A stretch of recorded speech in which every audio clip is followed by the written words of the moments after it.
Hello and welcome to Only Stupid Answers. My name is Sam Basher. And I'm DJ Wooldridge. Today we're talking about Ford V Ferrari. First up, big thanks to Fox for inviting us out to see this movie. I was very excited about it. American car designer Carroll Shelby and driver Ken Miles battle corporate interference, the laws of physics, and their own personal demons to build a revolutionary race car for Ford and challenge Ferrari at the 24 Hours of Le Mans. In 1966, starring Christian Bale, Matt Damon, directed by James Mangold. Right now, it's got a 91% on Rotten Tomatoes. Bing bang. And critics' consensus is Ford V Ferrari delivers all the polished auto action audiences will expect and balances it with enough gripping human drama to satisfy non-racing enthusiasts. There you go. It's got something for everybody. Yes, yeah. So going into it, it looked like a very handsome Oscar bait movie, and it is 100% that, and that's not even a diss. It just is like, it's kind of like if you're in the mood for like a specific type of meal, this will deliver. If that's what you're in the mood for,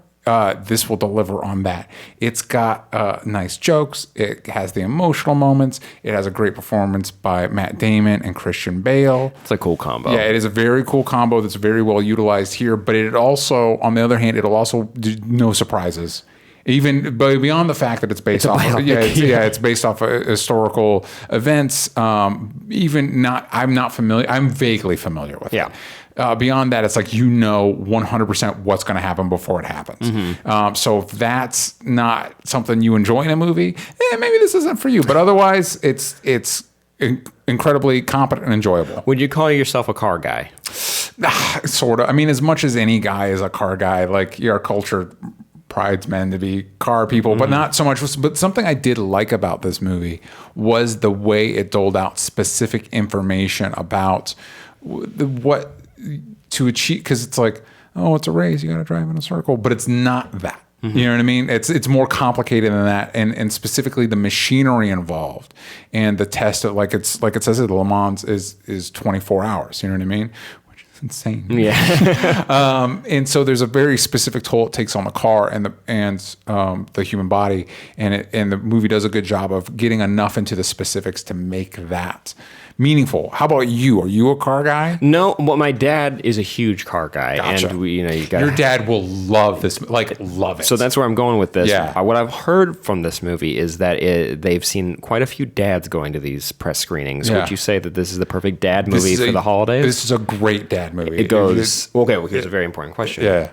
Where the Hallmark movies and the Ford v Ferrari movies, where do they go? So if your dad's like, man, I'm a little tired of these Hallmark movies. I want something a little just slightly bit more manly. Yeah. Boom. This movie, something that's just slightly more prestigious.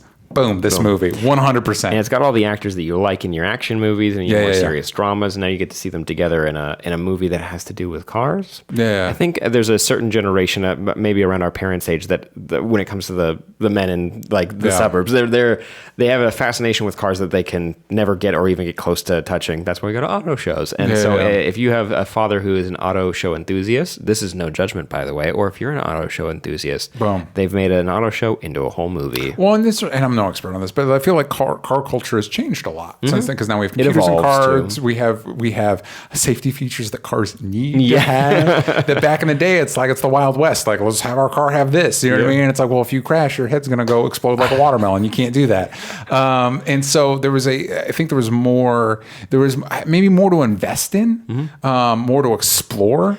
And this movie gets into that. There's it talks about when you're getting to like 7,000 RPMs and all that, and what can happen to the car, and like the bigger engine, but based on the weight and all that stuff that you're trying to achieve. You know what I mean? What's the balance in this film between car on car action, or personal dramas? I'd say it's about 50-50, and I would say the racing is engaging and exhilarating. If I'm being candid, like at the beginning of the movie, I'm like, oh, this is what this movie is. But by the time we got to the last race, it's like I was into it, like I was invested. You know what I mean? And I was into the drama around it, and Matt Damon and Christian Bale's rapport and the performances are so engaging. You can't. They are specifically. There's a lot of the movie that's spent designing the car. Matt Damon and Christian Bale's characters are specifically designed that you can't help but root for them. You know what I mean? They're like, tried, tested, and true. And so, yeah, I found myself invested in it, but I think the racing is really engaging, and I didn't tune out during it, which was nice. When you say Oscar bait, in what categories? Just the performance and probably Best Picture and stuff like that. It's just one of those that I'm gonna get a lot of shit for this. It's kind of my critique on Logan, where it's just like, hey, give us that dang Oscar, man. We're doing all the things you want. We're not challenging you too much. We're not going to make you question your thoughts on things. No Joker controversy coming out of this movie. Yeah. You know what I mean? So give us the god dang Oscar. You know, I have a very strong stance against seatbelts. You're like, wait, what's happening? What's going on? What'd you say? No, you don't go or into this, any safety features. Which is what makes it such a great dad movie, is that it will not challenge your ideals on this. The corporate people that are the real, it's Ford v Ferrari, but it's the corporate people are the real bad guys, and they're the slimy perfect. You got the perfect performers to be. That's like, hey, I know that guy being a jerk in movies like this, and he's the jerk in this movie. You know what I mean? Hey, if the shoe fits, wear it. So that's it. It's again, it just, everything feels just exactly calibrated for Oscar voters to be like, oh yeah, I like that. From Efren over on our Patreon chat, which you can join live for as low as $5 a month. You guys get so much content, a bunch of shows. They mentioned right off the top, a right side drive Ford Shelby. Yes, please and thank you. I mean, the Shelbys are.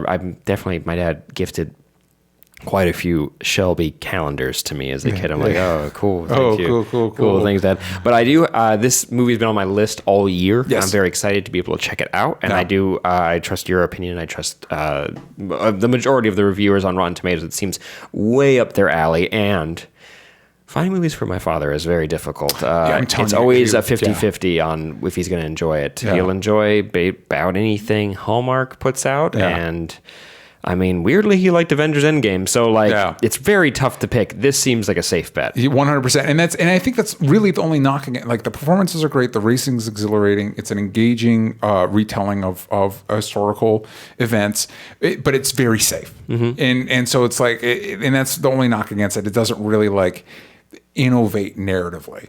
You know what? Sometimes you just want something safe. Yeah. Hey, sometimes you just want that same vanilla ice cream, and that's okay. And thank God our cars are safer now than the cars then. Here's a fun scoring method. Check this out. Any normal car, it has 10 gears.